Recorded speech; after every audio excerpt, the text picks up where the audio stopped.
движим се по булевард Сливница, посока кръстовище с улица Вяра. Ще завием наляво.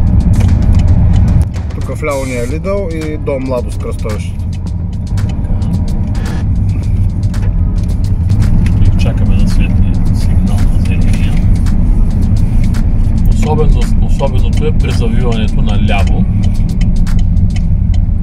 че трябва да останете в лявата лента, след като завиете наляво.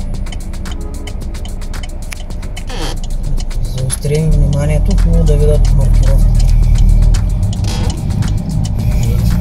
Да. Завиваме наляво, задължително трябва да останете в лявата лента. Погледнете непрекъснатата маркировка, не отивайте в дясната лента заради маркировката. И си останете в тази лява лента, тъй като след това има паркирани автомобили. Забележете пешеходната пътека.